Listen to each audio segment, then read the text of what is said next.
When a new movie adaptation of Roald Dahl's delightfully demented children's book, The Witches, was announced with Robert Zemeckis attached to direct and Guillermo del Toro and Alfonso Cuaron set to produce, as well as starring Anne Hathaway as the freaking Grand High Witch and Octavia Spencer as Grandma, I almost passed away because I was so excited.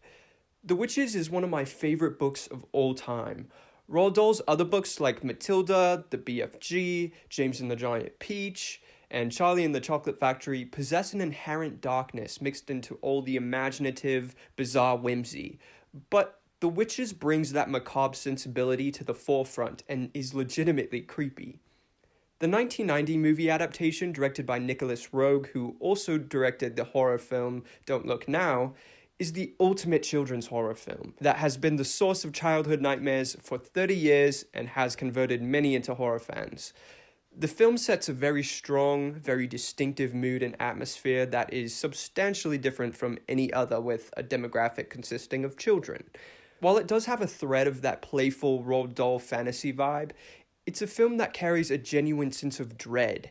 It's incredibly chilling in a way that gets under your skin, and due to the fact that there isn't any extreme gore or graphic violence, it's something that functions like a spooky bedtime story for kids, but like one that actually can scare them.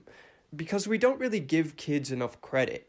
Kids like to be scared. It's fun, it's thrilling, it helps us explore and compartmentalize our emotions. It heightens our awareness, it makes an impact, it gives us something to remember. If your child doesn't want to be scared, then definitely stray away from spooky movies, but if they enjoy or are curious about the excitement of being scared out of their minds, then scary movies are a good option. But there are very few that are both appropriate and legitimately scary for a child under the age of 12. But The Witches, with its creepy witch lore, eerie atmosphere, and horrifying special effects from the Jim Henson Company, definitely scratches that itch and offers a bit of goofy levity in the process. I know for most people, the unmasking of the Grand High Witch was the most scarring memory of their childhoods, but for me, the moment of the little girl being abducted and put in the painting was such a horrifying idea that haunted me pretty much daily. So imagine my excitement. Imagine my excitement hearing that Robert Zemeckis, director of Back to the Future, and my favorite Christmas movie, The Polar Express, which is admittedly creepy, but that's part of the charm, was going to direct. Oscar winner Guillermo del Toro, who directed visionary films like The Shape of Water, Pan's Labyrinth, Crimson Peak, was set to produce. Oscar winner Alfonso Cuaron, who directed Roma and The Prisoner of Azkaban, was also producing. So you have these visionary, acclaimed filmmakers who are known for gothic, macabre, fantasy material behind the project. Then you have the brilliant Oscar-winning actress Anne Hathaway playing the Grand High Witch, and Oscar winner Octavia Spencer playing Grandma. Like, this sounds perfect. This sounds perfect. This sounds like the perfect opportunity to update the story of the witches with contemporary sensibilities, see what these prestigious filmmakers can bring to the table, and to give today's youth a movie that'll freak them out. Oh, the template is perfect. What the hell happened? After being planned for a theatrical release from Warner Brothers, and for reasons relating to the hellscape in which we are currently living, being moved to streaming exclusively on HBO Max, I was eager to watch, but the trailer sort of sucked out most of my enthusiasm. Now, I expected that this film would be lighter, sillier, campier, more humorous than the 1990 version, because that's just how these types of films are made in today's world. Like, the Goosebumps movie focused way more on the goofiness of the property when it really could have gone for more of a balance, like Stranger Things, which kids love watching. But since The Witch's book was inherently freaky, I had anticipated or at least hoped that it would maintain a lot of the darkness, the macabre, horror that the title was known for, especially given what types of movies the filmmakers were known for. But the trailer was off-putting, and not in the good way. Right off the bat, Chris Rock is narrating, and his hammy nature just doesn't fit at all with the identity of the property. It feels like I'm watching an Everybody Hates Chris episode called Everybody Hates Witch, and it absolutely is jarring and makes you want to jump out of your skin. It sets a mood, but not the right one. It sets a jumbled, weird, contrasting, goofy tone that just doesn't click. So that narration and general tone setup put a bad taste in my mouth for the whole trailer and really made me not enjoy it despite some glimpses of potentially interesting ideas. But yeah, I was not vibing with the general lighthearted essence, so I was less excited to see the movie. And so I watched it, and I would say the trailer pretty much encapsulates exactly what this thing is. And in my opinion, the movie is even worse than that because the trailer does leave some hope. Spoilers ahead, by the way, but if you know the witch's story, it doesn't really matter. Now, this movie is not downright terrible, so if you enjoyed it, if you vibed with it, I'm actually really happy for you that you were able to do so because I really wish I was in the same position as you.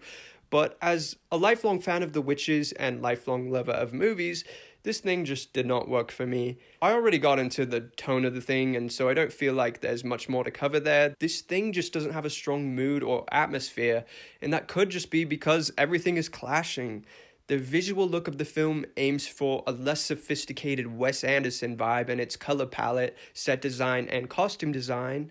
The musical score is completely tepid and forgettable, but from what I remember, it was too light to have the power to set a mood. The musical soundtrack choices are very bad. Like, the movie ends with a dance party set to We Are Family, and that's just as atrocious and cheesy as it sounds. Like, imagine the 1990 Witches movie ending with a dance party set to We Are Family. Like, no. All that is clashing with morbidly dark subject matter, a smorgasbord of over-the-top and under-the-top performances, scattered moments of freaky imagery, and nothing that makes any sort of impact. It's hollow, uninspired, feels incredibly artificial, doesn't present the story in an absorbing manner. Like, the way the witch lore is told and introduced is hella underwhelming, and it's just weird choice after weird choice. Let's go through some of those weird choices. I already talked about the Chris Rock narration that just straight up doesn't work. I would have preferred Octavia Spencer narrating, that way it would feel more like a bedtime story than an episode of Everybody Hates Chris, but literally anybody else narrating would have been better. And if it absolutely had to be Chris Rock, why not tell him to tone it the hell down because it's just way too much. Another weird choice was the music selection, as I said. I really think better music choices and a better score could have drastically transformed the mood of the film for the better. And on top of that, replace Chris Rock, and we're on the right track. Kind of. Another weird choice, having Grandma not share her knowledge of the witches with Luke until later on. Another weird choice, excluding the haunting story of the little girl being trapped in the painting and replacing it with a girl turning into a chicken. At least find a better equivalent if you're going to do something different. Another weird choice, having Luke's first interaction with a witch not be a suspenseful scene in a secluded treehouse, but a rushed scene in a public store that is not nearly as creepy and is sloppily directed. Another weird choice, excluding the pivotal moment of having the Grand High Witch peel off her frickin' face and reveal a hideous ancient monster, and instead just having her be like the other witches in her appearance and giving them all a Joker smile, which was an addition I didn't mind. I just find it weird to exclude the most horrifying thing about the Grand High Witch, and if I had to complain, witches having Joker scar smiles just makes it easier to spot a witch in public, therefore erasing the unsettling idea that anyone wearing gloves could be a witch. Another weird choice, having 52-year-old Kristen Chenoweth, who is a queen by the way, play the role of a southern little girl who has been transformed into a mouse.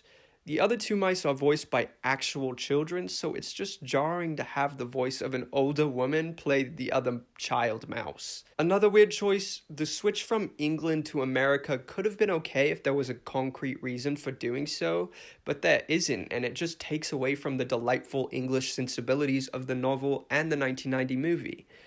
Another weird choice, the entire conclusion, which included previously stated dance party. I do appreciate they stuck with the ending of the book where the children are not turned back into humans and stay mice, but you really don't feel the emotional weight of it all. And Roald Dahl's book entirely revolves around the idea of mortality and life, so not exploring that more was a missed opportunity. They do sort of tap into issues of class, but it's not anything noteworthy or sophisticated. Anne Hathaway's portrayal of the Grand High Witch initially shows promise, but it kind of devolves into straight up yelling, and she just doesn't have the same gravitas as Anjelica Huston, which pains me to say because I was extremely excited about her casting. I don't want to talk poorly of a child actor, so I'll blame it on the direction, but the performance there went back and forth from literally no emotion to fifth grade performance play. And it was probably Zemeckis' fault. I really feel like Zemeckis told everybody to go way over the top with literally no limitations, because even the always incredible Octavia Spencer is missing a bit of nuance in her performance, which helps contribute to the overall feeling of hollowness.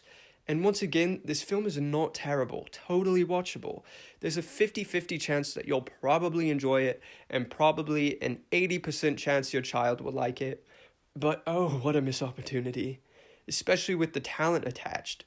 The first half could have been such an absorbing, chilling, engaging bedtime story, while the second half could have been like a horror version of Ratatouille. And with the hotel setting, this could have been like the kids' version of The Shining with a bit of Suspiria in there. What hurts my body so bad is that it didn't have to be a film that was just meh. This could have been a visionary achievement, a triumphant experience, the ultimate horror movie for kids, the definitive telling of Roald Dahl's The Witches, but it was just unremarkable.